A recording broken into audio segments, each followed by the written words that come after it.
And we're recording. Hey, good morning, Misfits. It is May. No, it isn't. It's May 18th.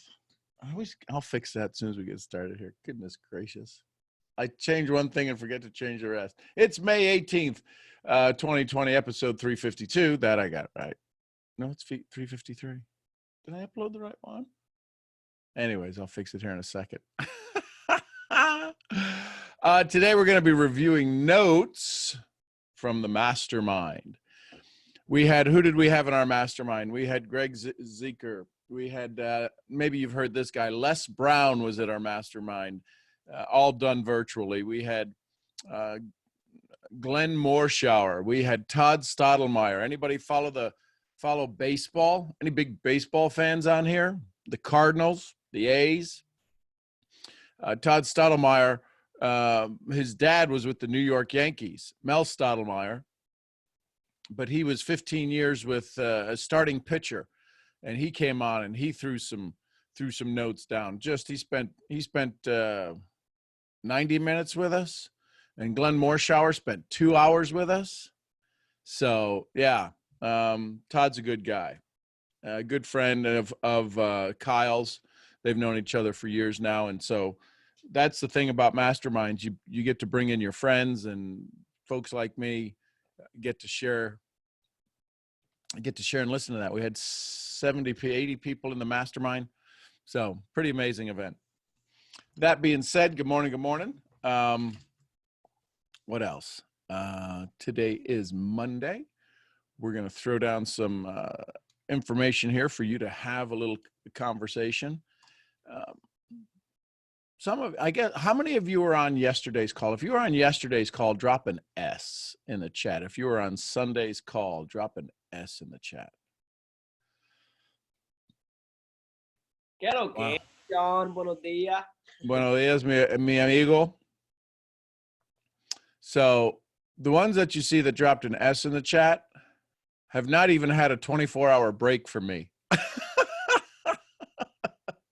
More importantly, who was on at the end of the call? Yeah, because at the end of the call, if you're not sure, if you haven't heard, it went 5 hours. Yeah, 5 hours. We don't want a break from you. Yeah, I don't want a break from you. I don't want a break from any of you. So here's the thing. It went 5 hours because it was person after person having freedom and being able to literally pour into one another. So you may want to, that call will be going up here shortly, because that's a big call to upload to YouTube. So they're working on that. I wanted to just thank everybody for hanging out and having their breakthroughs, having their awakenings. Because yeah, it's a pretty powerful moment to be able to create your own freedom. And that's what these are about. It's creating your own freedom, not following somebody else to get their freedom. You listen to what I do and do what I suggest you do. That'll give you a momentary freedom. That'll get you out of the hole. But do you have the footing? Do you have the footing and the courage to stay standing tall so that you can have your own freedom? That's what this is all about. That's what these daily awakenings are for. So that being said, I'm going to read you some notes from my mastermind. Let me just see how many pages I have real quick. That's Carl. So there's 1, 2, 3, 4, 5, 6, 7, 8, 9, 10, 11, 12, 13, 14, 15, 16, 17, 18, 19, 20, 22, 23, 24, 25, 26, 27, 28, 29, 30, 31, 32, 33, 34, 35 pages of notes. I'm going to jump ahead to something that Glenn Morshower talked about. He talked about the 4 rooms of consciousness. the 4 rooms of consciousness that he talked about. And this is about how you make decisions. And one of them was room number 1. We meet these people all the time. Impossibility. They see things as far-fetched. Their theme is no. And these are people, hey, well, you want to do this? No. You want to do that? No. Sometimes these are people who are in our family who wind up, they got no locked and loaded. Anybody know anybody in room 1? Type a 1 in the chat if you know anybody who lives in room 1. A relationship with them will fail. So just be aware of what room people are in as you're going in. You got to ask yourself, what room are you in? The majority of the time, not 51% of the time, the majority of the time. Room 2, their theme is maybe, and this is from Glenn Morshower. That's maybe, and that's possibility.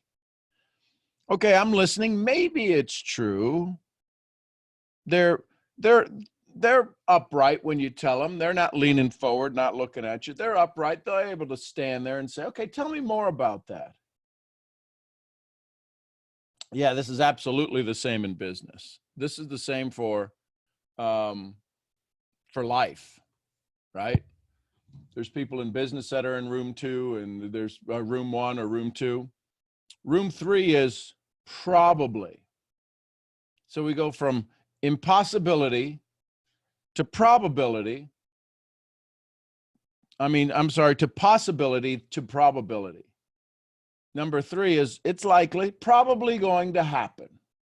Probably going to happen. There's a good chance. And room number 4 is inevitability. So confident they live with a yes. These are the folks that when you say, hey, listen, I wanted to ask you, and they say yes before you finish the sentence. See, the reason that they say this phrase, you can determine the size of somebody's net worth by the size of their network, is based on people finding enough people who are inevitability people. Not yes to say yes, yes because they're going to make it work. These people only have one room. These people only have one room. They've pulled the other pages out of the impossibility, done. Not even in the book. Can't even find the page to call that play. Probability, it's again, not even in the book. We get to decide our thoughts on how we want to live. Some of you may not have been on the call yesterday. Glenn calls humanity, calls life, unrepeatable miracles who continue to live a less than miracle life. That's who we are right now. We're unrepeatable miracles living life as if we're not one. You're a miracle. You're a miracle right where you sit. Miracle. You're a miracle. You are this absolutely special moment in life without any doubt. What are you waiting for?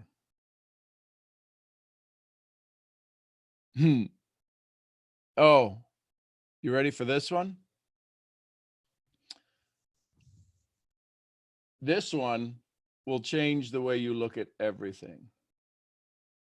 If you'd like me to share with you now, it's going to be a tough thing to hear, but it's really not going to be so tough if you do it. I'm just trying to decide whether to share it with you or not. So here's what it is. Get to know your death day self. Let me give you an example. Your death day self. You got 2 minutes left. They just told you, they just came into the room and you got 2 minutes left. What does your death day self say to the you sitting in front of you right now? What does it say to you? This is from Glenn Morshower. This is who I got. This one could take you the rest of your days. And here's an example. Hey, younger self, I'm getting ready to leave. And here's what I need you to do right now. I need you today to prepare me to leave at the highest level. I need you to do the things that I need. Now I've got 1 minute and 45 seconds left. Now I've got to be able to, I've got to take this gift with me called life. And I need you to give me everything to prepare me to leave this place. What gifts or talent is your death day self going to be asking you for? What skills will you have given your death day self to leave at the highest point? Highest state of, I'm glad I did instead of wish I had. And he goes through an 8-hour class. So as you think of that, you really it really starts to put things in perspective of, does that really matter? Are the things you're doing today preparing you for that day? The complaining, the grinding. Because on that day, how much you ground yourself up is not going to be a question. How much you performed, how much you did more of what you wanted to do, how much you did all of the things that were in service. So just be aware of that, because that conversation will happen for all of us. There's not a single person on here, regardless of religion, race, creed, color, location, age. All of us will have, listen, we're all playing we're all playing this game to get to the grave.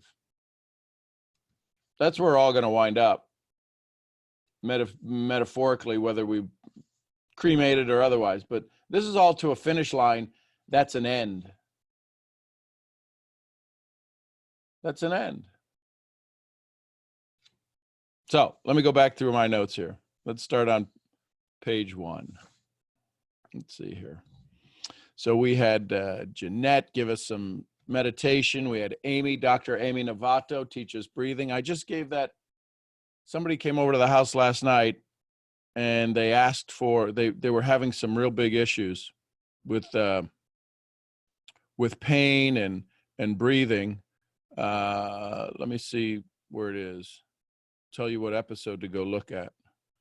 Because it's that Amy has done some of the stories I heard of people avoiding surgeries for things due to breathing. It is episode 409. So if you want to write down episode 409, that's Dr. Amy Novato, breathing. I'm going to invite her back probably not next weekend, probably the weekend after that, have her come in and do breathing training again. I got to put my glasses on, Nikki, to see. Yeah, I understand that, Nikki. Sometimes I'm in with it, sometimes I'm out with it. So Kyle Wilson, if you're not sure who Kyle Wilson is, if you've ever heard of Jim Rohn, the reason you heard of Jim Rohn is because of Kyle Wilson. Kyle Wilson was the marketing genius behind Jim Rohn. Jim Rohn is the philosopher of business. And he taught many hundreds of thousands of people, millions of people. Kyle created all, if you have any of his little quote book, or if you have the Jim Rohn leather journal, right? So this one I have for a gift one day to give away. Kyle gave me a couple of copies of these to give away as a gift or something. It's because of Kyle. So Kyle is all about building your audience. And he says, build your audience and then talk to it. Can you tell it information? Can you tell it can you tell your audience the information that'll knock down the domino? Right? We all know about dominoes. And if you set up, it doesn't matter if you set up 10 dominoes or 1,000,000 dominoes. There's the first domino that knocks down all the rest. You follow me? When you start to look at, when I started to work with Kyle 5 years ago, my business changed dramatically. Because he said, find the domino that knocks down all the others. That's an exercise that I do that I'm coming out with a little, it's a PDF, it's an ebook, the 21 minutes to your success. So we're going to talk about that. Let's see here. What is the bias you're using to make your current assumptions? What are the beliefs that you're using to make your current assumptions? Your belief that that network marketing is good, the belief that network marketing is bad, the belief that your company is the best, the belief that every other company is bad. What are the beliefs, the biases, the beliefs that you have that you're using to make your current decisions that's not causing you, that's causing you your current results? Some of these biases that you're using, some of these beliefs that you have are keeping you from your success. Because here's the thing. Are there other people in your organization? Are there other people in your organization who are having more success than you, but may seem a little less talented than you? Might be a bias that you're using that's keeping you from doing what they do. There's a bias that's keeping you from a belief that keeping you from a success, or keeping you from a belief that you might benefit from using. So this is where introspection of your current business, of your current success. What do you do well? What could you do better? What talent, resource, or skill do you need to come into your world? This is why the invitation to this call is called personal undevelopment. Not personal development, personal undevelopment.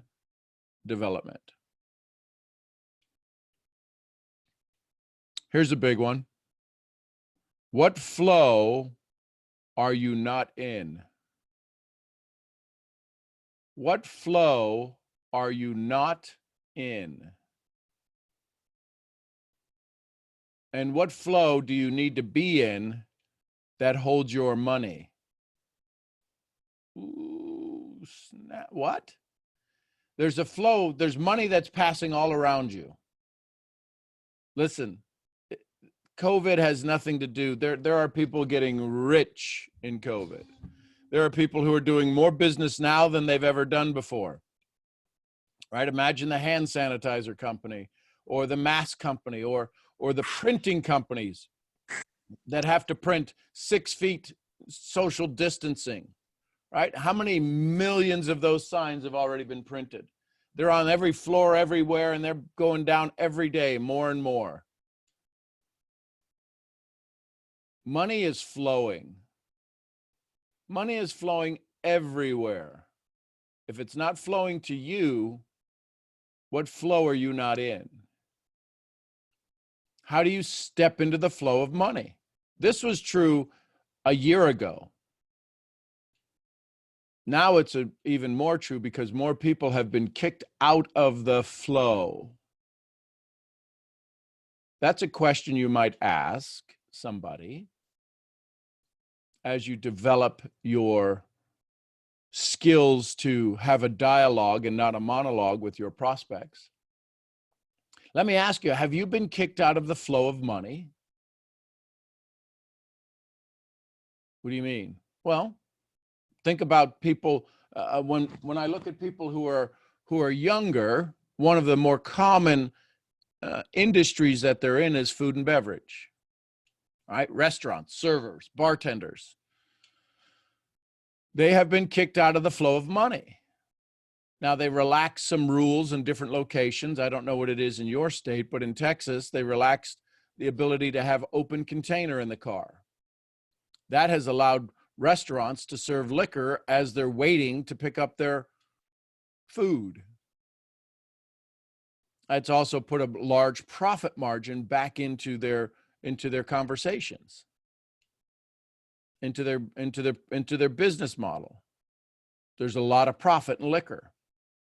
So they changed the rules to allow more flow to come to business entrepreneurs. They changed the rules. They allow open container in the car.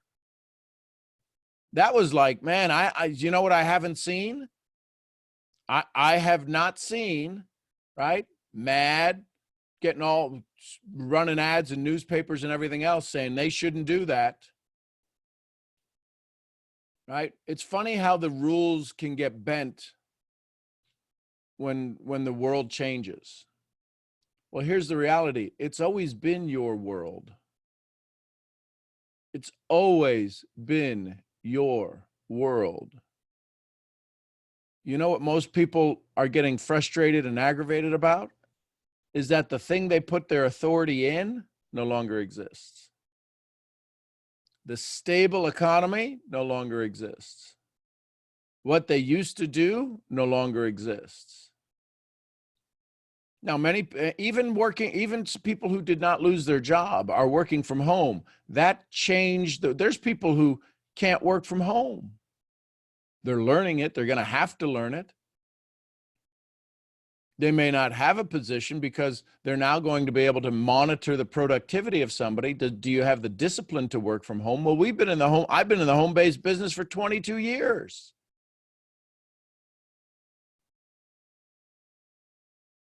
Can you give somebody the authority to put it someplace properly in themselves? That's the challenge with our business right now, is it is putting people in the thick of it to take care of themselves. So what flow do you need to step into? Les Brown goes on. Anybody know Les Brown? If you know Les Brown, type LB in the chat. If you know Les, or hungry. Les Brown talked with us for an hour. It was good to see him again. If you haven't seen the interview that I did with Les, you can go to this sign right here, Interviews with Sean, and get Les's interview. He asked, now when he did my interview about 3 weeks ago, he was on fire. He was El Fuego. He was a little under the weather. He was just a little, it wasn't a step off. Listen, Les's bad day is better than most people's best day. He was just a little off, and he was a little bit more sentimental in our conversation, in what he shared. And he said, listen, there's going to be 3 tragedies that happen to you pretty much every year, right? They asked Jim Rohn, what's the future look like? Opportunity mixed with challenges, pretty much the same as it is now.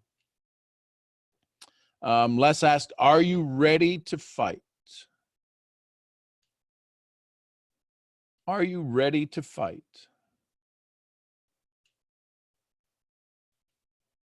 You already, this one, I'd never heard Les say this. He said, I don't care how many legs a caterpillar has. It can't run fast enough to fly. Oh,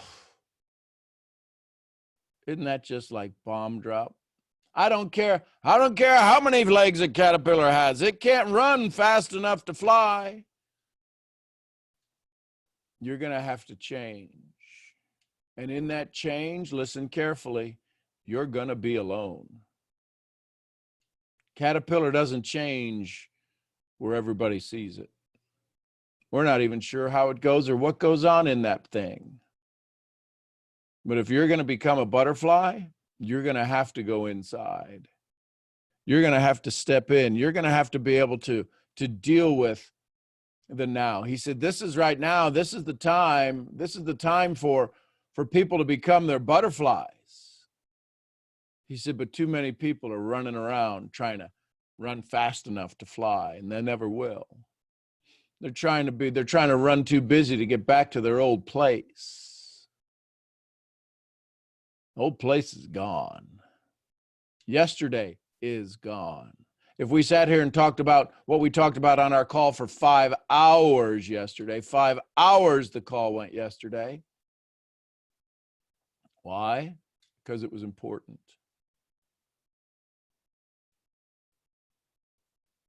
And I had the time. It worked out perfectly. So let's see here. A couple more things and we'll go for questions for half hour, 45 minutes. Here you go. What will you leave in the cocoon? When you go through this change, when you turn into your butterfly, you're going to have to leave the caterpillar behind. It is a whole new you. Listen, I can't run around looking at butterflies going, oh, I remember you. I know exactly which caterpillar you were. I don't recognize the caterpillar in the butterfly. I know one had to show up. I know one had to happen. But I can't recognize the caterpillar and the butterfly. Can I recognize the caterpillar in you? Ooh, snap.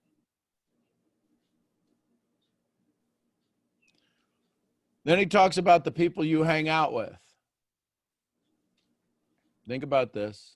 Talks about the people you hang out with. And he asks this question. What is this relationship doing to me? What is this relationship doing to me? And then Les said, life is a fight for territory. This is somebody for 20 plus years dealing with prostate cancer. A normal PSA is below 1. A high is 4. When Les was diagnosed, it was over 2,000. It had metastasized in 7 areas of his body. He said, 7's my lucky number. And he's been fighting ever since.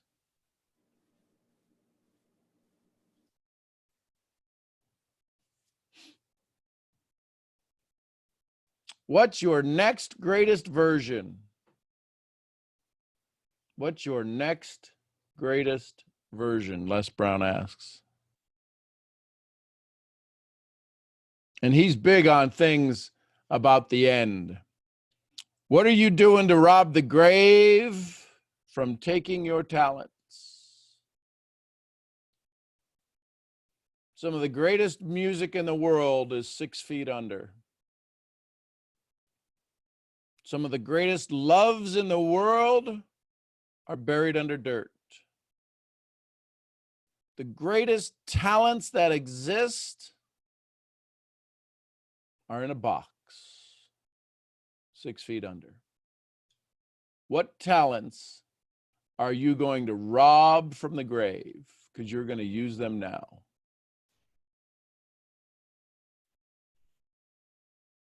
Socrates said, the unexamined life is not worth living. Les was throwing out quotes, and here's the funny thing. He always quotes where he gets his content from. Why does he do that? He said, because you have to give credit where credit is due. He said, I'm going to live a life that will outlive me. What are you doing about that? Are you going to live a life that will outlive you? What can you do today that somebody will tell that story forever? Parents, you have an unfair advantage. We have an unfair advantage with our kids. We have a story that will outlive us. Sometimes people put all of their bet, they bet all on red by thinking their kids will carry out their story. Some of you might even be saying, well, I don't even want to be like the way my parents were. I don't want to do the things they did to me. I want better for my kids. I totally get that. The question is the way that they raised you was the best they could do. As horrible as it may have been, it was the best they could do. And when you stop blaming them for the best they could do, as crappy as it was and as horrible as it was, and the things that happened to you that nobody wanted to listen to, the moment you can say, that was my life, that's not my life, I can move forward from that. That is a foundation that I will use to step on, as opposed to a weight that's crushing you. Your life might take on some new meaning, some new understanding for you. So that gets us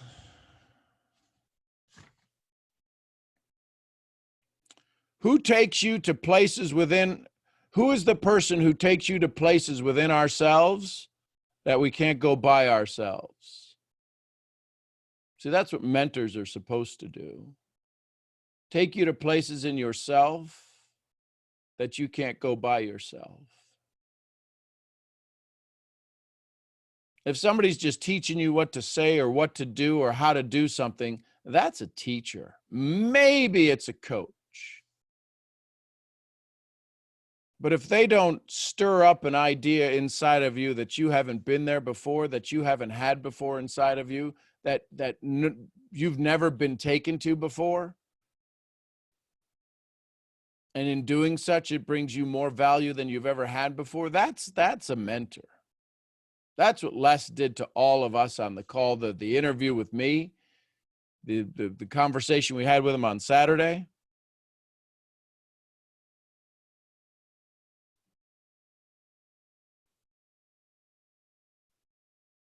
Tell me a story and it'll live forever.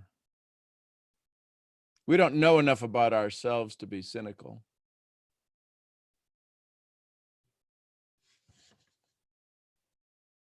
And he said his daughter, Dr. Ona Brown, talks about gaps in our life, those places where we just, everything seems to fall out from underneath our feet.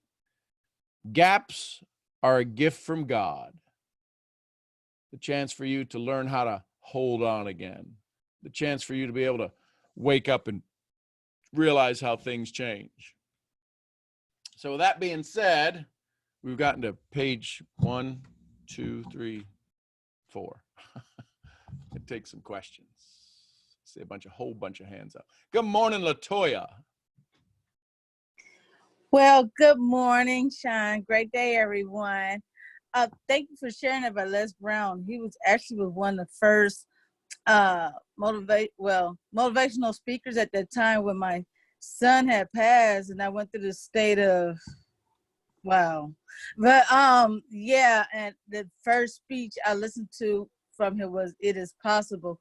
A good friend of mine had told me to listen to him, and I went out walking. I did something different instead of being curled up in a room, and I just went out and started walking, and I was enjoying the sounds of nature all over again. But when I listened to "It Is Possible," it had me look at it. It opened up the gateway to here right now. So it is, I look at things from a different light. But that was a very devastating moment in my life, because at that moment, I just realized a lot of things from people who were pretty toxic.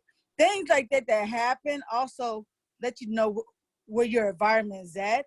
So I was self-aware, but when that just really just put the pieces together all the way to here now, is that because I made a decision to go listen to the speech, I could have just said, no, I'm just too distraught. I mean, if I wanted to be in that box, but I had to get out of that box and enjoy the sounds of nature and smell the, but I thank you for sharing about Les Brown, because he was one of my first. And I met him before too at a seminar a few years ago. And yes, I told him he changed my life. If it wasn't for that speech, I don't know where I would have been at now, but I thanked him for that.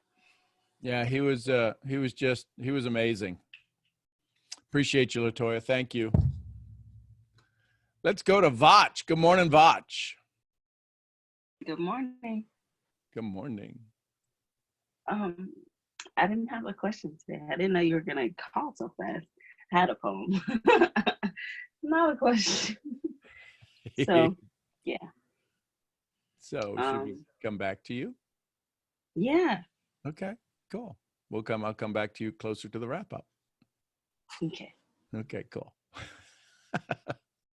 Raise your hand again, Vach, so that just pops up at the bottom. Dakaya, good morning, Dakaya. Good morning, Good Sean. morning.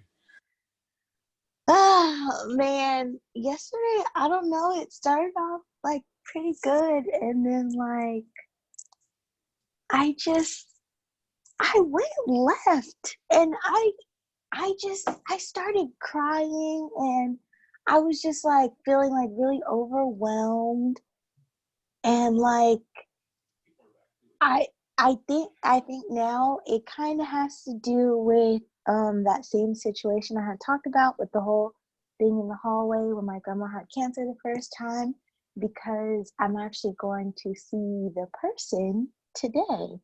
And I didn't put two and two together until today, but I think it just started to overwhelm me because I feel like there's something from that like I still haven't fully learned.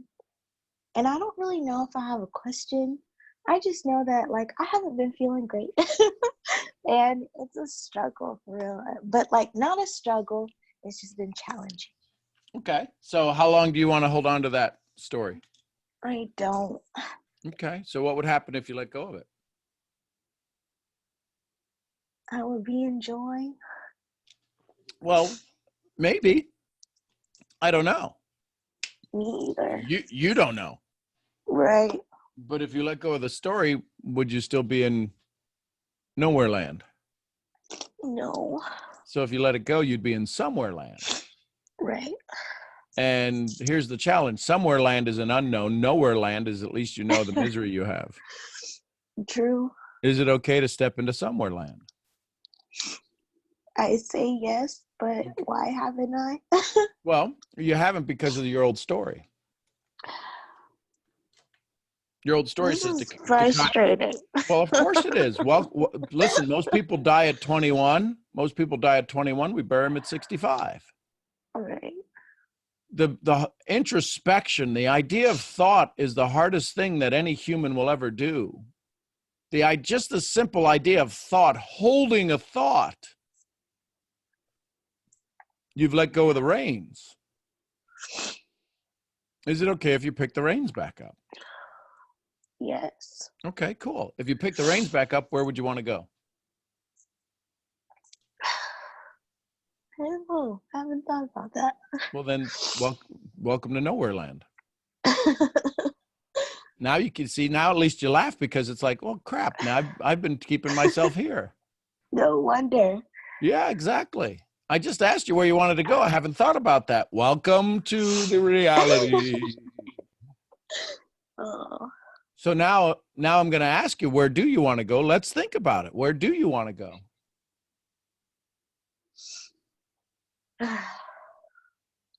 Where do I want to go? I want to go out of this old story first and foremost. Awesome. So how many steps do you think it'll take you for you to get out of the old story? I guess 8. Okay, cool. So what's step 1? Step 1, we're going to head in what direction? Sunrise, sunset, which you want to head towards? Either way is fine. There's nothing. No, sunset. No, you I may want love to the go dark. sunrise. You know what? I think that's what it is I've loved the dark for too long. And Okay, I've cool. been able to see in the dark for too long. So based upon sunrise. where you're sitting, which way does the sunrise come up? Behind you, in front of you? In front of me. In front of you. So Yeah. move towards me an inch. Okay. There, you're closer to the sunrise. So there's step 1. What's step 2? Taking the first step. Okay, you already did that. So step 1 is taking the second step. Yep. So take the second step. So now that metaphorically, what could you do to take the second step? Get up. I feel like I feel like the first step was just putting a foot on the ground. Yep.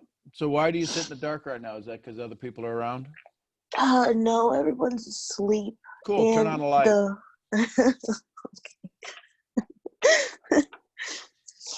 Good morning, sunshine. Oh my gosh. I don't even know. Oh, look at that. Wow, you're already giggling more. Okay. I know. So step 2 is turn on the light. So we did that. What's step 3? Step 3 is to keep going. Okay. So what are you doing that's keeping you stuck? So we know what not to do.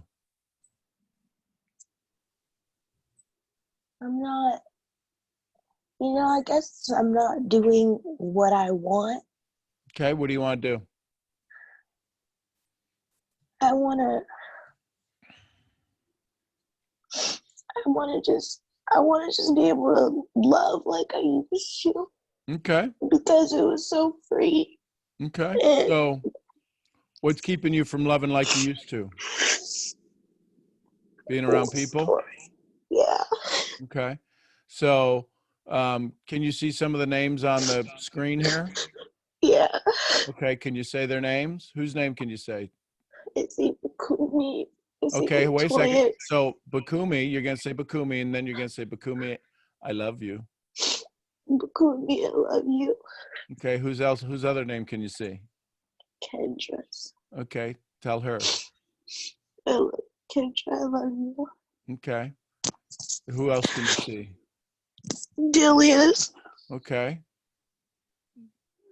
Yeah. Can you tell her you love her? I love you, Granny. Hi, Granny. She's having a tough morning. Oh, she can't hear me because I'm in her earphones. Good morning, Granny. Good morning. Yeah, she's having a tough morning. I think it's been a few days. Yeah. Oh. Is it the flag? Is it the no. What is it? Everything. You think you didn't cross time to your dad come home? Yeah.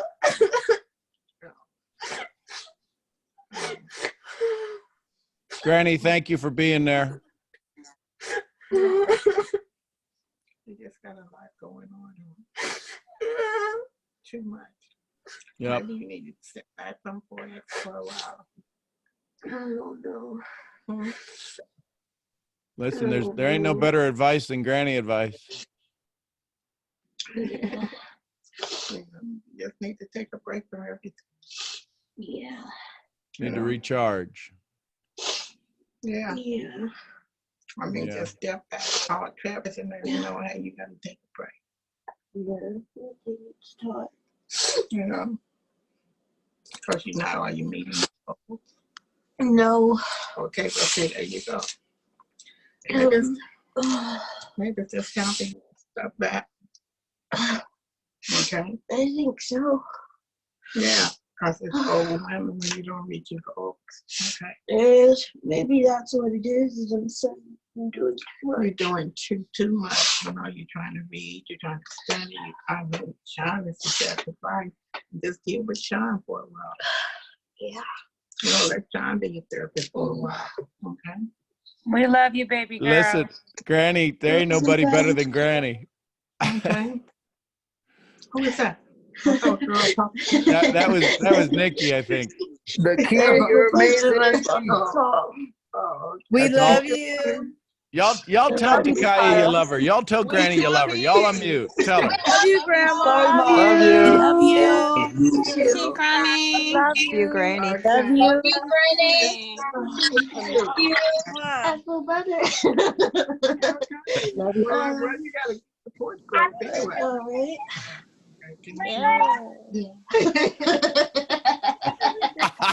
You tell her, Granny. You give her a smack on that third eye, Granny. You wake her up. Oh my gosh. That was great. Oh, You're amazing. That Hug. got me crying. thank you. Aw.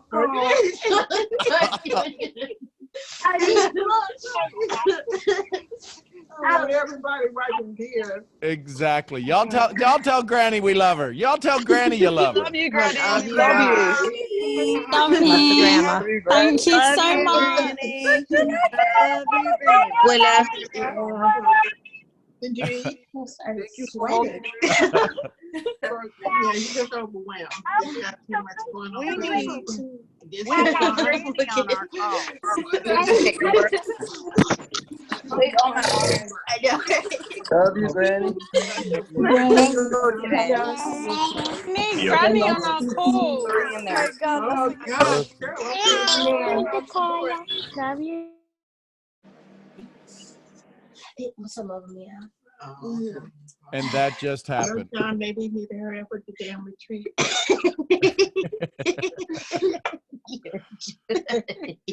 Y'all are amazing. Y'all, listen, Granny and Dakaya and everybody, y'all just witnessed a miracle.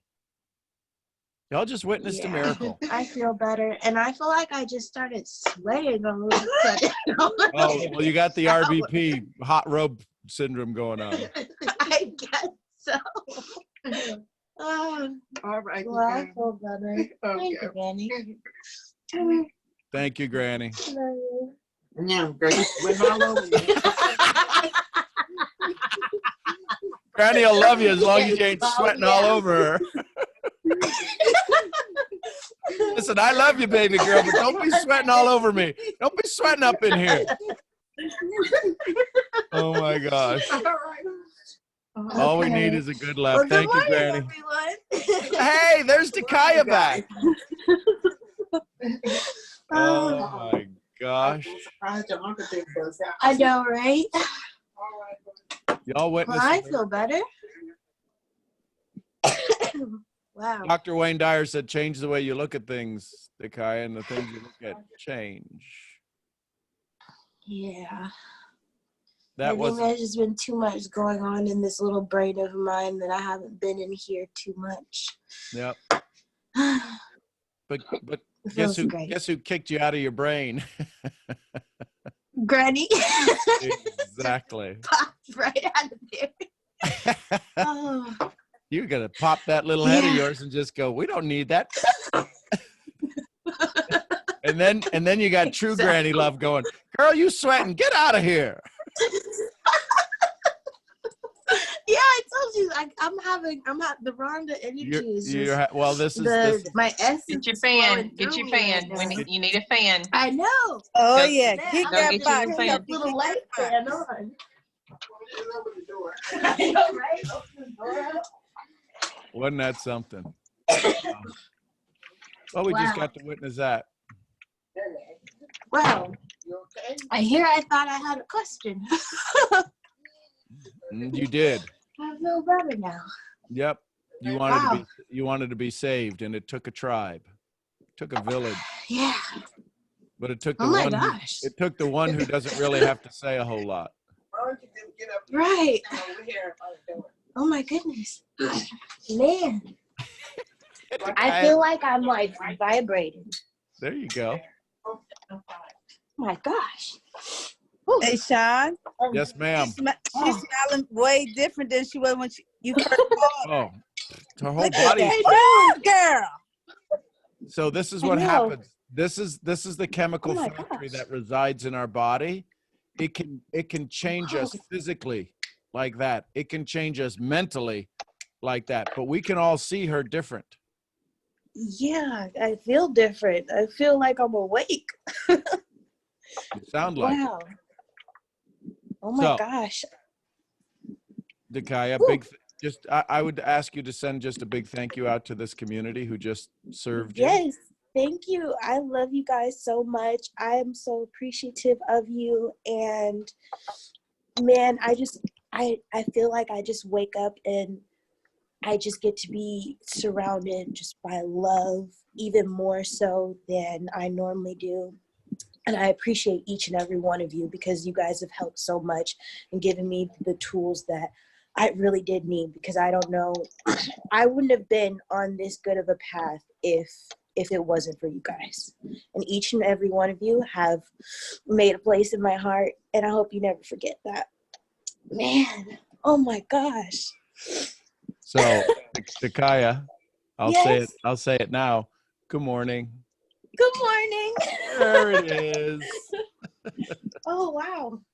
This is what we get to do, ladies and gentlemen. Oh my goodness. Love you, baby girl. I love you too. So, y'all were just part of a miracle. Seriously, you are all just part of a miracle. Every one of you. Every one of you that have ever been part of this call, there's been over 3,000 people who have made these calls possible. Some of you are regulars. Over 3,000, the number's getting close to 4,000 now, have gone through these calls. So, I say that to say, it's 2:22 in Sweden. Right? But who really made the difference? Follow me on this. Granny. Granny came out and she hugged her. Well, I don't have my grandmother. Yes, you do. Their genes reside in your soul. They do. Everything that's made up of one makes it. What Granny say? I'll be your grandma. Hey, listen, do you hear that? If anybody doesn't have their grandma, you got a granny. Thank you. I want one. Yes. Yeah. Thank That's you. me over in a little I bit, don't have Grandma. my grandma either. Well, Yeah. you guys can borrow her, you know. Well, But she's staying right next to me. It's a 2-for-1. If you get her, you get me as well. There you go.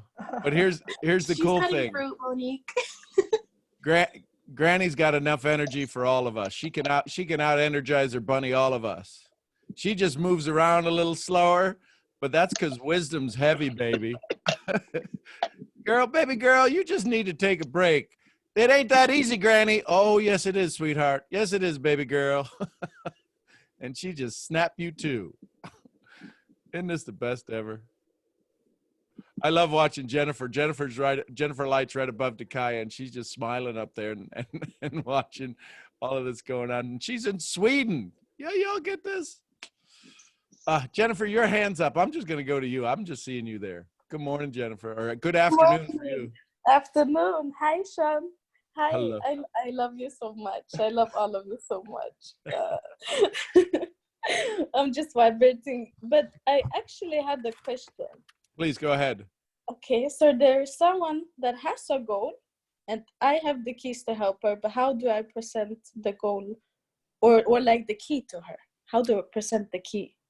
Ask her if she knows how to see the lock. Ooh, So, because you have the key, you can see the lock. Mm-hmm. You're being that mosquito that they don't know is the secret to success. Ask her if they can find the lock, and they just keep swatting you away because they don't know what you're doing with the key. Ooh. So this is kind of like we say, we have a phrase in English that says you can bring a horse to water, but you can't make him drink. You know what my answer is I can bring a horse to water. My responsibility is to make the damn horse thirsty. Oh, yes, definitely. So That's right. ask her what her lock looks like. Mm-hmm. And then guess what? Any key you have will fit it. Mm-hmm. Yeah, that's it. You answered it totally. I don't need anything more from you. If I had 5 cents every time I heard that from a beautiful woman.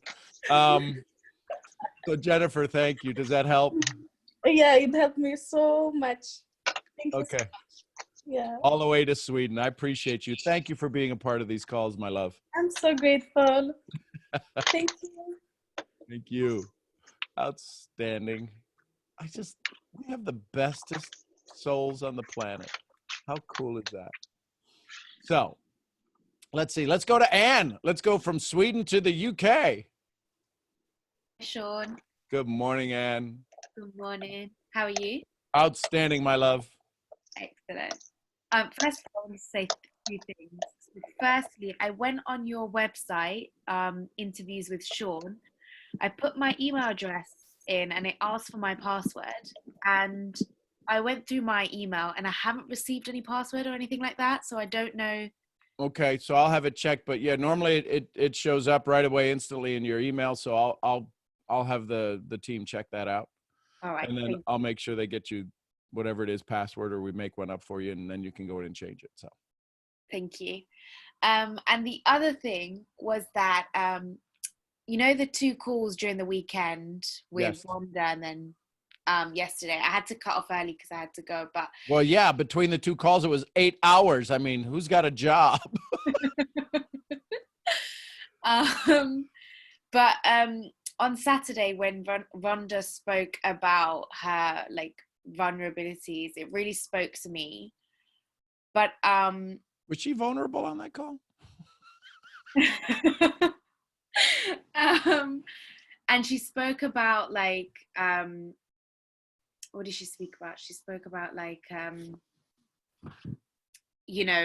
having these kind of feelings, kind of comparing herself to others, etc. And I feel like I've been feeling that since my birthday, and I don't know what it is. And yesterday I journaled, and I understand that I'm using other people as a resource, and I understand that I am comparing myself with other people, but for some reason I'm just not able to pull myself out of that space. Like I keep going back there, no matter what I say to my brain, I keep going back to the idea of like, you're not good enough. And I thought I had worked on that a little bit last month, but it just keeps coming back and it's stronger. So I guess my question is, what do I do?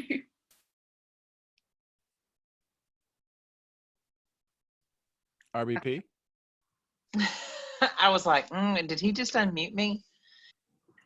I was beginning to write things down because I anticipated Sean speaking for a minute, but let me put that down. I did that exact same thing. And I'm sitting here going, I probably need to look back at my journal and my notes, because that's a good question that probably just about everybody's going to have, is how you transition out of going back and going, I know I should do this, but I just keep doing this. And for me, and don't be Rhonda, for me, it took, my muscles in my back getting so tight that I could barely move anymore for me to go, okay, obviously I'm not doing this properly. And I had to have a release of that. I think a lot of this is, for some reason, you don't trust yourself.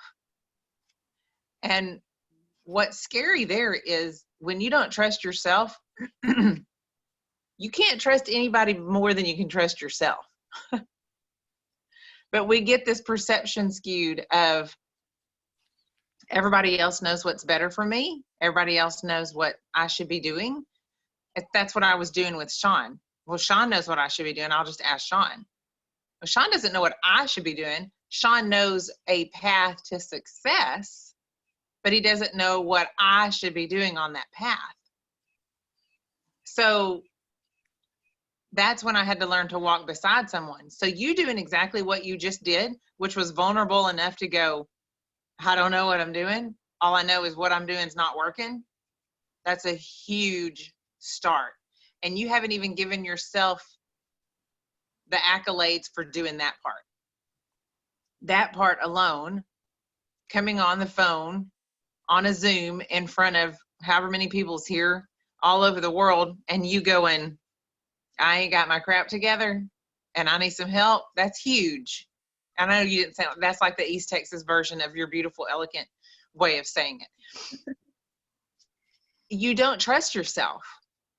So what has happened? You got to, what Sean does with all of us is he reverse engineers from where we are to why we got there. Sean's brain will instantly go, what made them say that? What happened to them to make them say that? So I've learned now to start asking myself those questions when I'm in the same frame of thought that you are. Yeah. Which is exactly what you just said. And then I have to reverse engineer, why do I not trust myself? So I would ask myself, if I were you, I'd ask, and why am I not trusting me? And a lot of this you'll see is that you've been robbed of trusting yourself because of the mental games that's been put inside your head. And when you begin to trust yourself, you'll come up with all the right answers. And that's why you're being bombarded with, you can't trust you. You don't know what to do. You can't do it without somebody. That's the whole point. Now, as we move forward, don't lean into me or Sean or anybody else for the answers. Let us prop you up, but don't fall into us. And I can still feel you over there going, oh, that sounds all good, Rhonda, but you still haven't given me an answer. I can hear it in your head. Yeah. That's literally what I was thinking right now. I know. I heard it very loud and very clear. And the reason you're saying that is I haven't given you a thought to take action on. Because if I give you too many thoughts to take action on, it'll keep you from creating the thought yourself. Yeah. And this is where I'm a diehard student of Sean, is learning to ask the questions to get you to go down that path on your own, in your own mind. So then it would be, my question would be, why don't you trust yourself? Can you think of a situation that you haven't given yourself credit? For me, let me give you an example, because I hear your brain going, trying to figure out the question, trying to figure out the answer. Quiet today. Well, in talking with Sean and him helping me reverse engineer my thoughts, what I've learned is there's a lot of things that happened in my life that I've chalked up to crappy decisions, I made a crappy decision. I screwed that over. And Sean goes back and goes, did you? What did you learn from it? And I'm like, well, I learned, that I got screwed over. He's like, no, what did you learn from it? Look at how Sean's looking in the camera. Sean's looking in the camera going, Rhonda just hit another level. I can hear it in him. And I would have to sit there, and sometimes it would be, we'd just get off the phone and I would have to go and just sit with that. But there's a lesson in every single part of our journey. The lesson's not at the end. The lesson's in the journey, not at the destination. Yeah. So you're in the sweetest spot of your journey right now, which is that place where you don't really know what you don't know what you don't know, but you're wanting to know it. Yeah. So you're hungry. And what did Les Brown say about that? Hunger trumps anything. If you're hungry, you need to give yourself credit. You need to sit back. And this is what the enemy is trying to keep you from realizing you're hungry enough to move on to the next phase of thinking, the next part of your journey. And you're over here going, I don't know. You need to possibly sit with the thought of, what is it I've learned, and what is it that's possible for me to learn in this next part of my journey? Right. These thoughts seem so abstract and so not tangible, and not like you can catch a hold of them. And that's good. That means they're not fleeting thoughts. That means you're looking into the frontier because you don't really know where to grasp and where to move forward. Yeah. But when has it ever been, what I hear in your head is, I don't know the answers. And if I don't know the answers, I can't move. Yeah. And maybe it's you move and you get the answers. Maybe it's you take the step, that step of faith, and you get the answers. I'm much older than you, but have you ever seen the Indiana Jones movies? Yeah. You remember the one with the search for the Holy Grail? There's so Where they're they all combine into one for me. That's my issue with movies. okay. Well, how about this one? They're looking and they go into this rock formation, and Indiana Jones has his book, and he has to read his book on how to get back into the caverns of this rock formation. And when he gets to a place where he's done all the things and he hasn't died, and he gets to this big, huge, deep, dark chasm. And there's supposed to be a bridge across this chasm. Do you remember this part? No, I'm actually okay. lost. Yeah. Okay, that's okay. And he gets to this part, and it basically just says step out and go across the bridge. And he's like, and he looks down, and he's like, there's no bridge. And it's just this deep, dark abyss. And he finally realizes if there's anything he can do, it's to trust that he has to step out.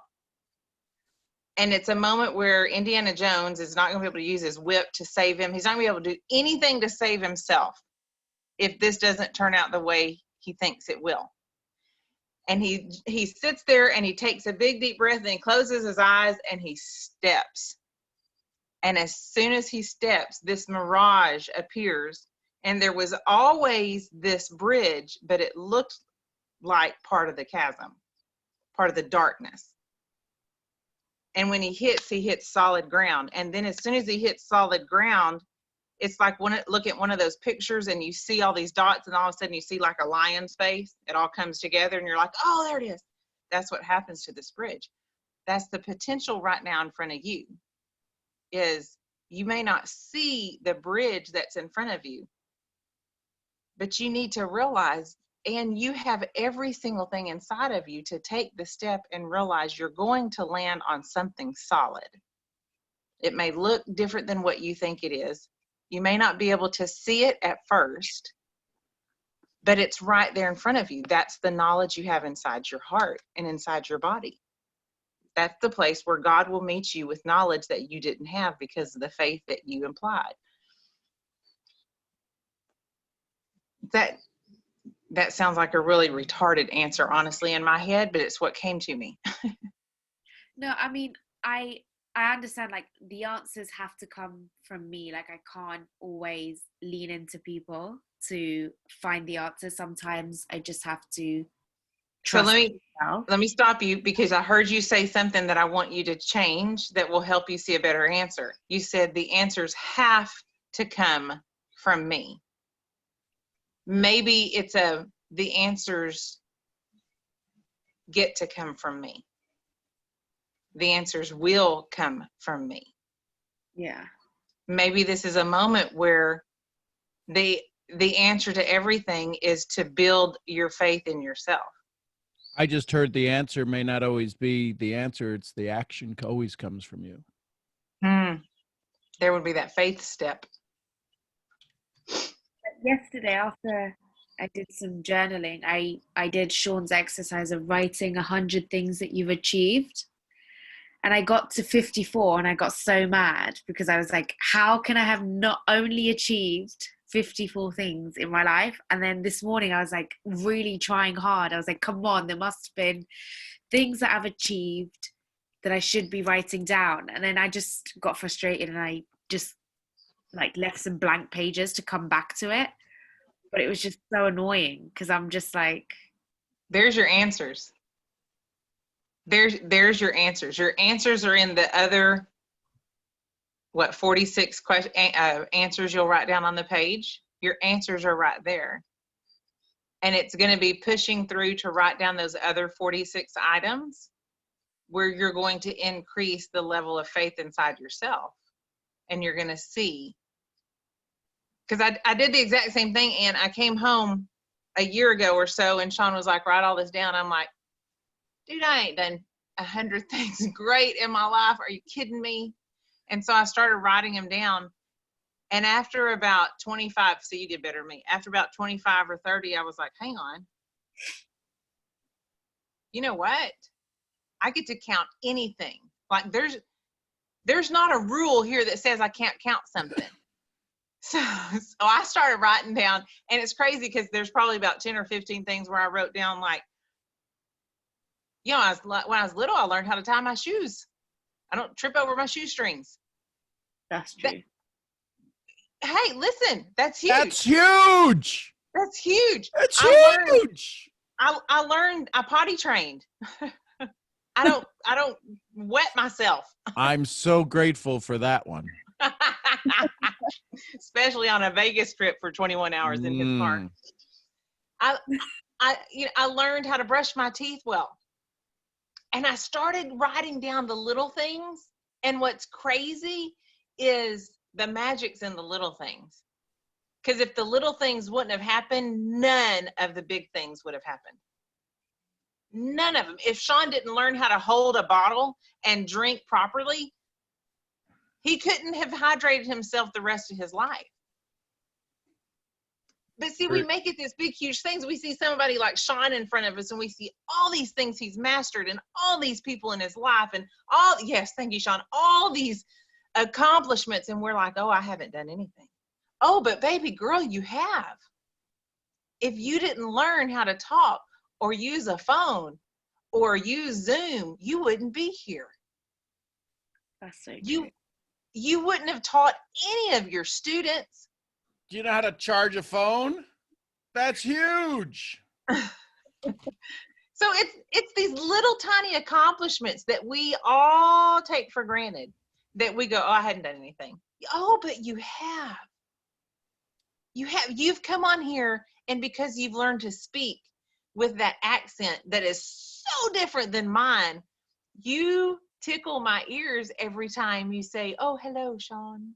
And I'm like, oh. And it blesses Sean because he gets tired of hearing this voice. He hears this voice all the time.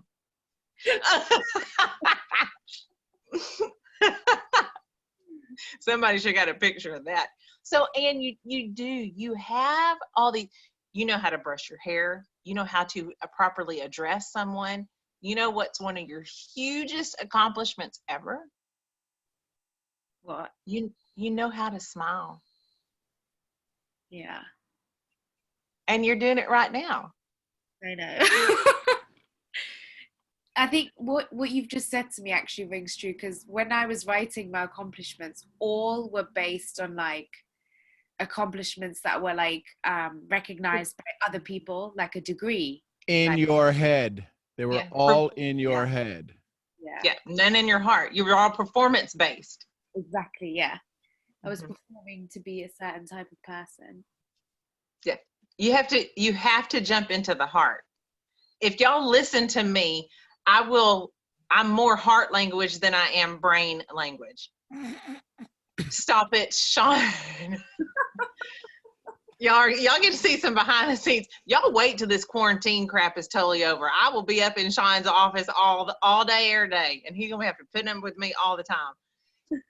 It's the heart, it's the feelings, and I feel and hear that you're scared to see yourself with too many feelings because you have an overabundance of feelings about certain things, and you're scared to open that door.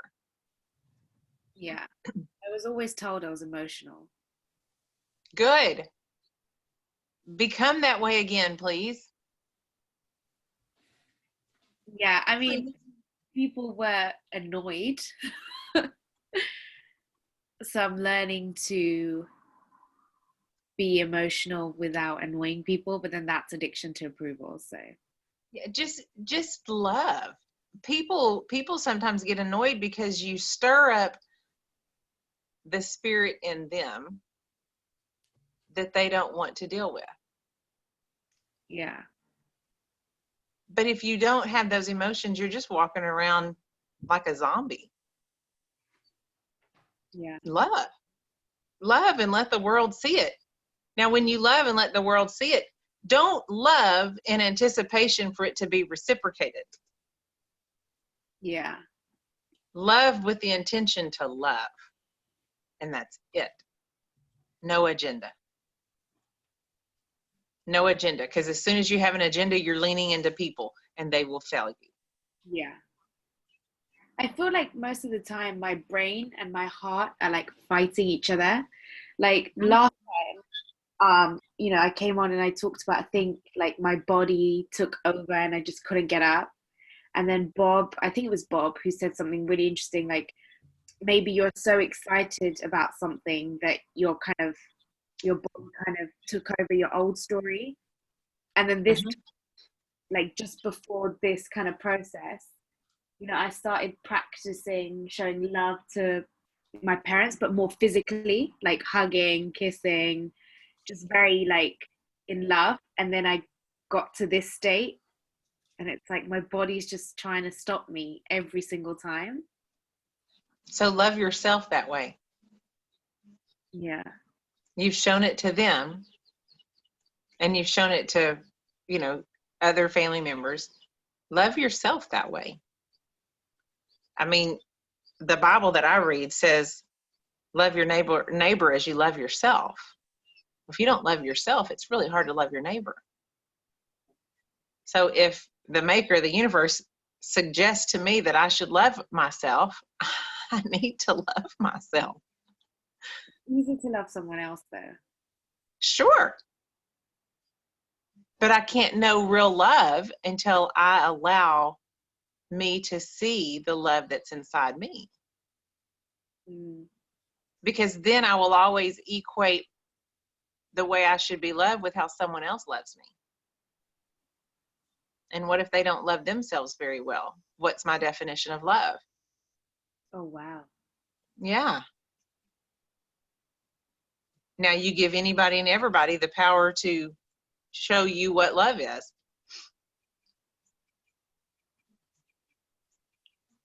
You better hope you're getting it from somebody that really, really loves themselves. And what if you're not? Yeah. You might have just stumbled up on your tripping point. Yeah. See, your worth is unbelievable. And your worth, the love, all the love that God has put in your heart. You're not worth you're not worth my version of love. You're worth your version of love. You're worth God's love for you. Yeah. It's like a fingerprint.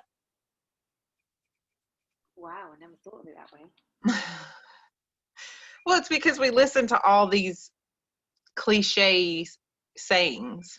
Yeah. And we're like, oh yeah, that's who I am. No, that's who somebody else thought they were. Yeah. And the more I look at social media now, the more I'm like, this is not true. Like before I used to be like, oh, I relate so much. And now I see myself as so far from what social media presents. So great. That's fabulous. See, I do more of that, and I celebrate how different I am now. And the reason I celebrate how different I am, well, first of all, Sean made me interested in that. And the reason he made me interested in that is I realized how different Sean is. And I'm like, man, everybody loves Sean. Sean's just a weird bird, man. He's different. But then I realized the reason why people are sometimes put off by different and celebrate different is because it stands out and they want that, but they don't know how to get there. Yeah. And you're right there at that crossroad. So it's an exciting time. Yes. Yeah. Instead of being frustrated, it's a holy moly, what am I going to get to learn about myself this time? Okay. It's a keep your journal handy, keep some paper handy, and woof. This is gonna be pretty cool. And then love yourself. Find a couple of things to reward yourself with when you find a moment where you fall in love with yourself. When you're like, oh my gosh, I love that about me. give yourself a little reward. Maybe it's a hot bath. Yeah, I need to do more of that actually. Yeah, maybe it's 15 minutes listening to your favorite music. I don't know. Maybe it's, and this one I did, and it's hard, but now I can do it fairly easy. Maybe you set a timer for 3 minutes and you look in the mirror and you smile at yourself. And you look at your eyes and you look at your face and how it's shaped and how amazing it is that the skin hangs onto the bones the way it does, and that your lips are shaped the way they are and your eyes have the color that they do. And what do I see when I look into my eyes? What does somebody else, what do they possibly see? And you just sit there for 3 minutes and you fall in love with yourself. You fall in love with the creation God put right there that's named Anne. Wow. Yeah. It's uncomfortable at first. I'm not going to lie. I'm going to try that today. Because as women, the first 30 seconds, we're like, oh my gosh, that eyebrow. Golly, is the other one like that? Oh my heavens, why have I been on camera like that? And you're like, oh, wait a second, refocus. I'm supposed to be falling in love with myself. And then before you know it, you're like, oh, when y'all get older, the girls will be like, oh my gosh, I've got to wax. Holy crap. And you're like, wait a second, I got to refocus. And you have to keep refocusing and refocusing and refocusing. And then eventually you get past all the thoughts. And then you take note of how long it took you to get past all the thoughts. And that's why you don't connect with people quicker, or that's why you push back from people, is because you push back from yourself in the mirror. Oh, wow. Mm-hmm. And then when you sit across from somebody or on a video call with somebody or belly with somebody, and you wonder why you go, but this would be so good, and they won't do it, is because they're looking at you the way you've looked at yourself. And you got to get past that first minute or two of, I don't know about this. And the way you do that is you fall in love with them. Oh, wow. And then when you fall in love with them, you can't help but just look at them and smile. Somebody better get me a medal for all the work I've done with Rhonda. You've got jewels in your crown in heaven. Like, you have no idea. Here's the thing. When Rhonda says don't lean into something, the big thing that happens now, hold on, let me mute that. The big thing that happens now is that she now knows to not let people lean in. They can lean all over us. And sometimes they'll lean on us for a while. And sometimes you can't prop them up. See, nothing I could have said this morning to Dakaya would have served her until she had Granny to lean on. Mm-hmm. Y'all witnessed that miracle. That happened in a blink of an eye. And this can happen in a blink of an eye for you. Because Dakaya is still recovering. It ain't all peaches and cream over there. She's recovering. She's realizing, and now she's going to go through exactly what Rhonda said. She's going to look at her life and go, why'd I do that? Oh! So the question is, the answers have to come from you. No, because none of these answers came from you. The action has to come from you. Can you take the step towards the sunrise? Can you take the step towards whichever? Can you sit for 30 seconds in the mirror? Can you sit for any of the things that you are? Can you just be in faith with yourself? Yeah. Yeah. Pretty powerful stuff. Wow. Thank you, Sean, and thank you, Rhonda. I love you, Anne. Thanks for listening. It's all pink rope lady. I just sat here and I was fixing your stuff. And yes, they're going to be sending you an email to make sure you get into the Les Brown stuff. That's what I was working. I'm like, cool, I go get to work on stuff. But here's the other thing. Listen carefully, y'all. Do you have your own soulmates in your group? Do you have somebody like a Rhonda that I could just go, okay, here's the keys, bye. and go to sleep in the car on a 20-hour trip to Vegas, as opposed to going, I ain't never been in a car with her. I'm looking around. And so you got this eye, right? She's over here on the driver's side. So you got this eye closed, but you're keeping this one open going, let's see how this goes.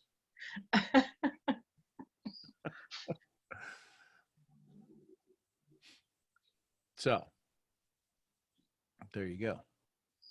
Rhonda, sorry, I just wanted to say thank you so much, because today I was going to hit the snooze button, but I didn't. Your voice popped up in my head. So I woke up at the correct time. So thank you so much. And thank you, Sean. I love you, Ann. Love you too. And I need you to hear this. Is it okay if we say thank you to you? Yeah. And why would we be saying thank you to you? I don't know. I know. That's why I'm going to have you dig the answer out.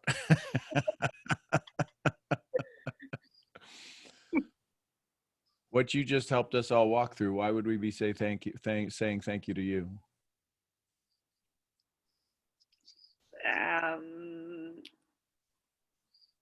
Maybe someone else is going through something similar and they might find it useful. Yeah. And if they found it useful, what might happen in their day? Well, they'll be able to find that strength. Mm-hmm. And had you not asked it, would they have been able to find it? No. So sometimes even in our asking, we become what? What do you do with your little kids? With all of the kids you can't go back to school with, they call you what? I don't. Oh, teacher. Yes. Even in our asking, we become a what? A teacher. So you lived your life's mission today. You were a teacher to 100 to 90 people today. How many kids in your class? 30 each. Yeah. So you taught, so 30 each. How many classes do you have? I think I have like 120 students in total. So we didn't quite get you to the 120, but we allowed you to teach 90 students today. Yeah. That giggle made you feel a little different, didn't it? Yeah, definitely. If Ann's courage to share her story taught you, type a T in the chat. If it allowed you to awaken to something in your own, type a T in the chat. Check out the T's, Ann. Oh, wow. So the reason that I got that download is because sometimes you feel you're not serving. That's why you stayed in your head. Now that you need to look at all of this and look at all of the people whose hearts you've touched. Oh, wow. Is it okay if we invite you back to all of these calls to teach? Yes. How are you feeling now? Much better. It only takes a breath. The question is what do we do on the exhale? Oh, wow. We need to breathe back in.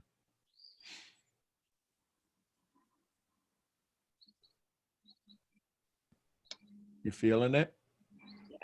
Yeah. Yeah. Thank you, Rhonda. I love y'all. Yeah, this is what we get to do. Good morning, Shammy. Good morning. Where you at, girl? I hope the light is not covering me too much. Maybe this way. There you go. I do have a question, but I also had an aha moment. And with my question, I know you're not gonna tell me what to do, but I know you'll give me good advice. But I did also have an aha moment from yesterday. Let me put my brightness. I could barely see. There we go. I talked about like my time in Puerto Rico where I changed a lot. When my grandma was dying, it was kind of a slow process, and my whole family was in chaos, and specifically two people that were extremely close to me, blood from my mom's side, and they were one of the two most important people. They were at were with each other for some specific reasons. And once my grandma died, like I said, I moved in. And when I started reading all those books and I went through all my process, I isolated at that time, completely isolated. And that was a period, like if I was closer to my dad's side of the family because you're much different in many ways. And if I didn't feel happiness or joy, I didn't want the energy around me. So I went through isolation in that period, and then when I moved back over here, everything changed. And for a long time, for like 2 years at least, I was really hard on myself and kind of frustrated because I kept on thinking like, why can't I get back to where I was, to where I wanted to be? Emotionally, spiritually, physically, health-wise, everything. I wanted to get back to that experience, and I just didn't know how. But I didn't want to isolate again. And the aha moment was getting back to that experience. This is what I needed, because since I didn't want to, isolation was not what I needed again. It was a community, like you said earlier, a tribe, a village. And it's amazing because we've connected beyond this call. We've connected, and kind of that repetition of community has been really special. And that was my aha moment, like that. I'm in that place now, and I know why, and I'm so thankful for it. And also, you just said gaps are a gift from God.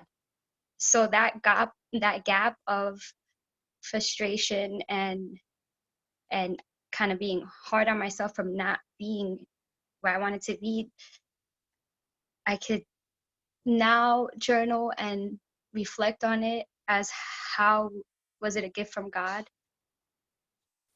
Because I was never the same. Like I was never the same as before, and I can see that, but I wasn't making the progress that I wanted. Now I want to self-evaluate on that in a different light. Cool. So that was my aha moment. Awesome. And then my question kind of has to do with journaling. I've been having on my mind a lot that I had to review it, like, take time. My time is like in gaps. When I do exercise, it doesn't take me an hour. It takes me 2 to 3 hours because I have so many interruptions. So you know how time goes when you're a mama with 3, but I've been having on my mind a lot that I have to review it and answer the questions. My question is more of that. Like I have so many questions and I haven't answered them. And I don't know if that's right or wrong that I haven't answered all the questions that I write. And when I think about reviewing my journal, that's why I want to review it, because I want to take time to answer a lot of these questions. But I don't know if I'm like afraid I can answer. So here's a question. Do you believe your thoughts can influence your day? Yes. Awesome. So if your thoughts can influence your day, what if your journal was out and if you just highlighted the questions, and whenever you started your day, you just glanced at them because your brain can pick up a whole page of information, or you just picked one question, you left your journal out, and while you were going about your day, you were having walking question answering, you were having taking care of babies question answering time, and you just put that in the back of your head. And you ask the question, right? Okay, what am I doing well, blah, blah, blah. And then you go about taking care of the babies. But if you give your brain to ask something, if you give your brain something to work on, it'll wind up answering that. And while you're in the middle of changing a diaper or getting food thrown at you, you're going to there's the answer. Yeah. But give your brain something to work on that level, and you'll be amazed at the questions you get from that level. Okay. Well, it's funny because I kind of do that. I Well, see, I you're brilliant. You're but I genius don't already. but I don't write it down, and then I get frustrated that I don't write it down. Turn on your phone in the recorder so that you don't, because you may not have time to write it down. Yeah, you've suggested that a lot, and I haven't. Did I? Did I? I just I've Shame- never. I've Shammy, never. you can always record it in a voice message and send it to our chat on WhatsApp or whatever. And if I get these random messages on WhatsApp, I'll know it's just you making notes. But you could just speak it into your phone and send it to me. That way it's saved if you have to. Yeah, it's like you guys. I don't realize it, but when you guys say it, it's like wow. Like I have my best friend here that I live with. Sometimes I have like either talking to you guys or on the call or maybe just having thoughts. I don't have time to jot it down, and I'll WhatsApp it to her, and then she'll be like, "What are you sending?" And I'm like, "Oh, that's for me." So it's funny because I don't even realize it, but then you guys say it, and I'm like, "Oh, okay." I kind of do that, but I gotta do it when yeah. Yeah. I feel like the thought came to my head, and I know it's for a reason. I kind of afraid to go back and answer so many emotional, deep questions. Shimmy, I want to say something real quick, and I don't know if anybody else sees this, but you have a clarity about your eyes today and about your face that's very different. I feel so amazing. Yeah, it's I like you. Well, I don't know what it is because you're on the same phone. You know, it's the same thing you've always done, but there's a clarity around you that it's like the fog has kind of passed away, and there's a clarity in your eyes and in your face. I see you clearer. I feel it. That's awesome. And I sorry, put together. Yeah. There is hello everybody, sorry. If you have an iPhone, there is an application that says voice memos. So you click it and right there you can record whatever and you can name it. So it will be easy for you to, if you need to go back there, you have them all there. Yeah, I don't have an iPhone, but I had downloaded. Sean suggested that once, that I downloaded the app, and to be honest, I did it. I think I used it once or twice, and then. But like that's what I'm saying. Like I remember the first time I used it, I like started crying. So then I was like, But I'm gonna do that. I'm gonna work through those tears and get, if I don't have time to write it, get it somehow the voiced or written down so that when I do have time, I can write it down or go back to it later on. I was gonna say to Ron that I actually put like because I've always, it's been quite a long time with like health and fitness, but I haven't been consistent. So these past 7 weeks, I've been really consistent. So today I was putting like my collage together and like before and afters. And what came to mind was like how incredible my transformation is mentally, not just physically, especially the past couple weeks. Yeah. That's awesome. You look amazing. Repetition is key. Like we don't sometimes we're not aware of it, but repetition is so important. It's the Aren't we only glad the sun repeats itself? In there. Huh? Aren't we glad the sun repeats itself? Every day. I love it.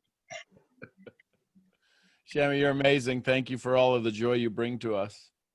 Thank you. Thank you for all the joy you bring to us. Who just wants to put her in your pocket? I probably fit in there. I saw a picture of you yesterday, like in your kitchen, and I was like, oh my God, he's so tall. I can see that I'm like probably up to here to you. Like Yeah. Most people say that. That's usually the first thing. It's like, hi, you're tall. Good.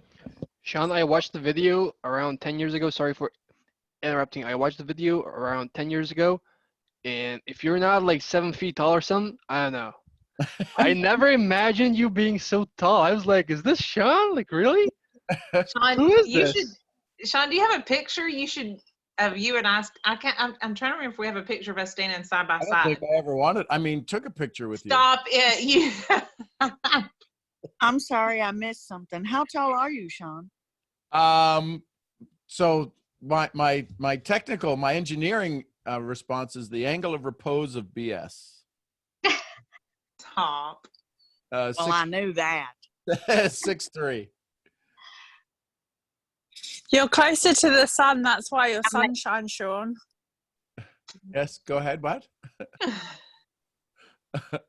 Repeat it. Repeat it. I think I'm it's 6'3".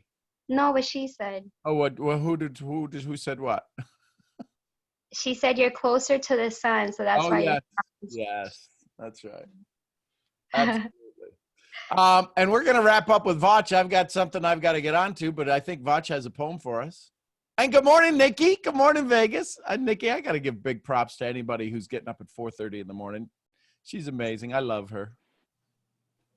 Hi. Hi. Good morning. There you are, Vach. Yes. Okay. Okay. So, sheesh. Sorry, I felt a lot. There was a lot of emotions on this call today. And I wanted to basically start with like the background of the poem. Last night I was like in the middle of like writing another poem. Well, the beginning of writing another poem. And then I really didn't connect with it. Like, I just felt like I was just like writing it. And then I just told myself like speak from the heart, like listen to your heart. Like, this is, what are you doing?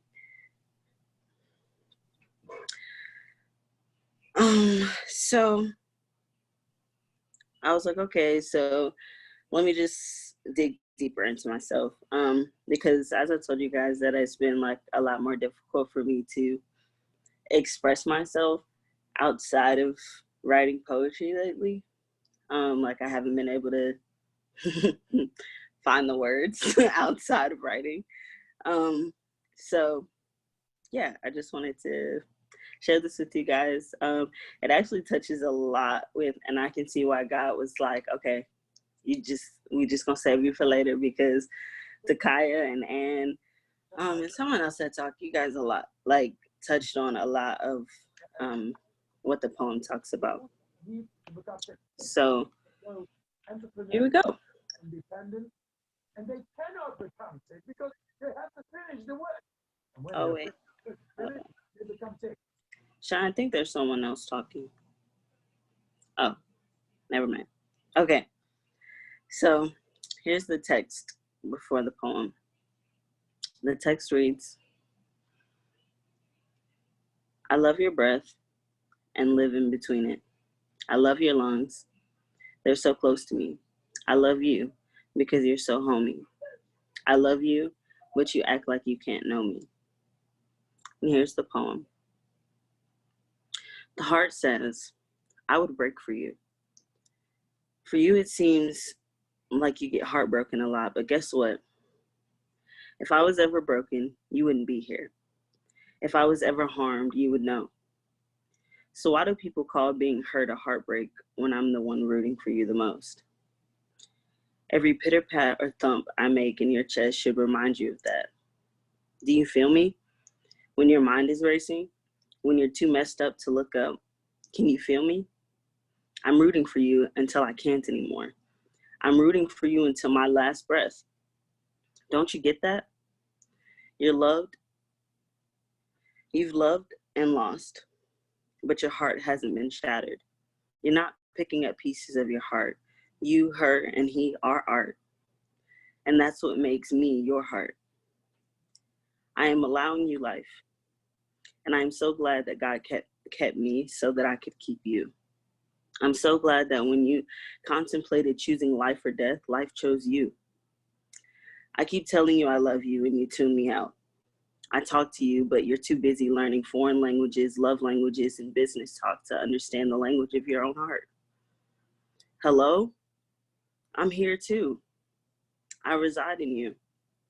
I'm your heart begging you to allow me to do my part, my piece, so you can have peace and be at peace. And not just in a lease for love, renting it out, but never owning it because you're too afraid to have and to hold, till death do us part, but I love you. I want to dance with you. I want to Netflix and chill. I want some me and you time. I want some R&B while your headphones, I'm sorry, I want some R&B while your phone's on D&D. And we can really be who we need to be. So we can stop searching for a love that I already have with you. Stop searching for a love I already love you with. But you can't accept me because you don't hear me. Or you don't accept me because you can't see me. You think you can't have and hold, but what you don't understand is that you have me and you're holding me already. In the pits of your chest, resting between each breath. But can you just love me back? What will it take? A heart attack? For you to appreciate me for some reciprocation? You want a relationship, but you can't see that you're already in one. One that gets to love who you want to love, but can't love if you don't learn our language. I want to dance. I want to teach you how you like romance. I'm here too. Can you ever love me like you love all the other things you do? Because if not, I'll always be empty. And you'll always be trying to figure out what's wrong and what you're blocking out when all you have to do is hear me.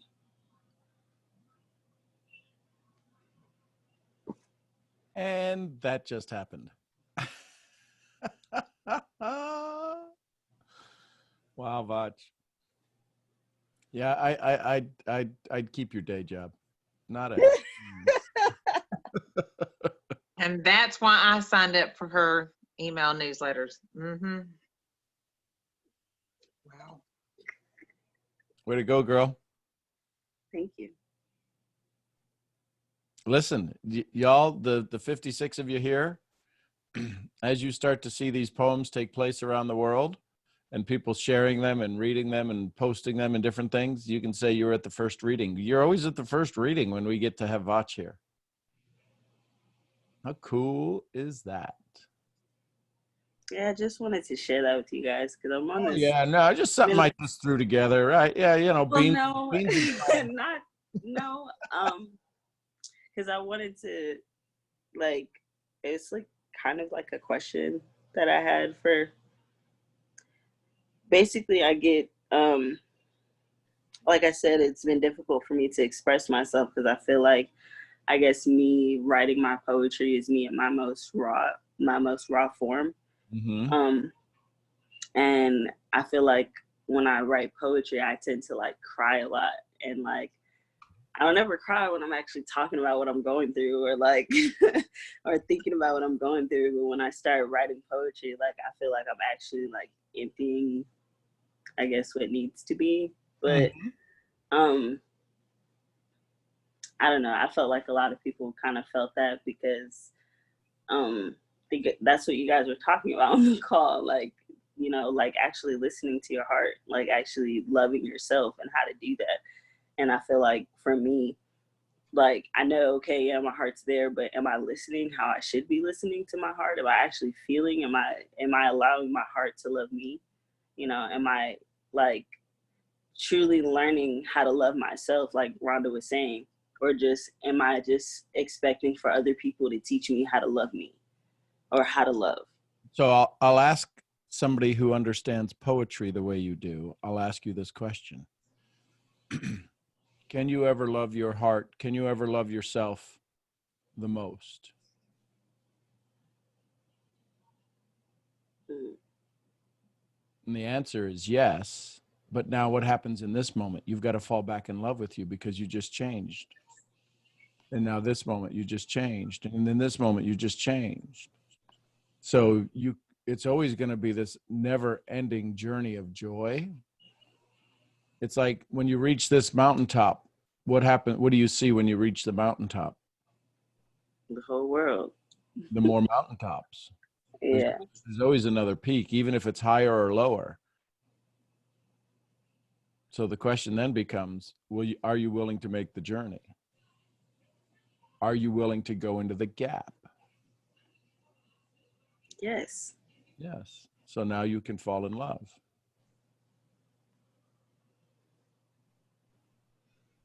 No. Thank you Thank you for allowing me to share that. Thank you. Listen, you always have a platform here. I got a recipe for chicken cacciatore. Great. Read it, Vach. There'll be something poetic about it. Vach, is there a way for people to sign up for your email? Yes, I'll send it right now. Put it in the chat, please. I want to build you a huge list. I already have 30 people. I'm so excited. So here's the secret to to Kyle Wilson building a 1 million person list. Find an audience and talk to it. That's it. Find an audience and then find a way to talk to it. I just dropped the link, guys. There you go. And then Vach, do you do anything on GoDaddy for like a website? Yeah. Not a website, just a URLs? No. Okay, so I have a link tree. Private message me and I'll give you an idea. Okay. Okay. Well, there you go, folks. I've got an 8:30 with a couple of CEOs,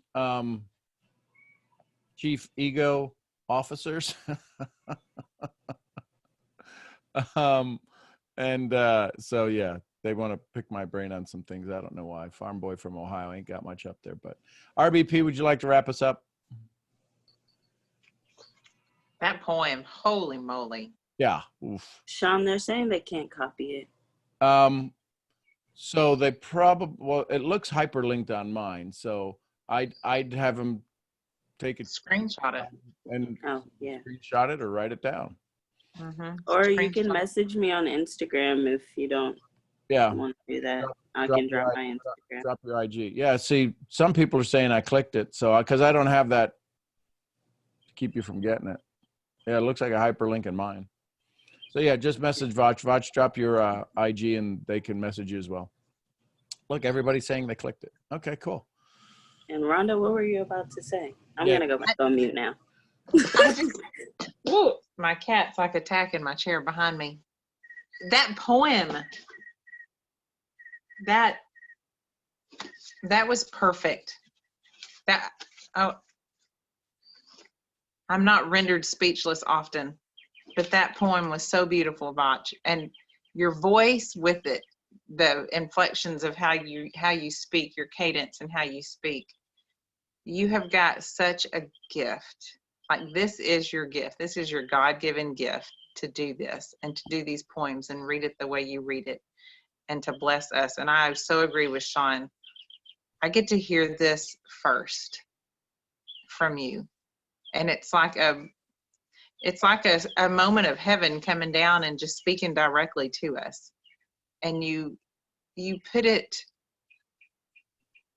right back into us, right where God speaks to us, right where his sweet spot inside of us, where everyone tries to not speak from because it's vulnerability and you tend to get hurt if you pick up others' thoughts of what the feelings they want you to have instead of the feelings God gives you in your heart. And you put us right there, and you showed us how to fall in love with that in this poem. It centered me better again today. And I'm sitting here going, oh my gosh, it beats every day for me. It moves oxygen through my body every second. It keeps me alive. It keeps everything about me going. And yet I question it or wrestle with it or wrestle with not getting into it. But it's my life center. And I wrote down one question. And the question I wrote down was, does a heart have a gender? And if you go to the scientific part of it, anybody can receive a heart transplant from anybody else. So at the heart, we're all the same. There's no difference. There's no inequality in the heart. And you brought that, just, it came rushing into me when you said that. And I thought, wow, that poem brings anyone and everyone together. You are a beautiful representation of the gifts that God gives each one of us, very individualized gifts, but he uses it all for his glory and to lift us up and to bless us. And we were all blessed by you today. I'm so thankful for you. I love you. Oh, Thank I you love for you sharing. too. You guys always make me so emotional. Well, you just wrote a poem about a heart. You should be emotional. I'm like always on the verge of tears before we get on these calls. Like,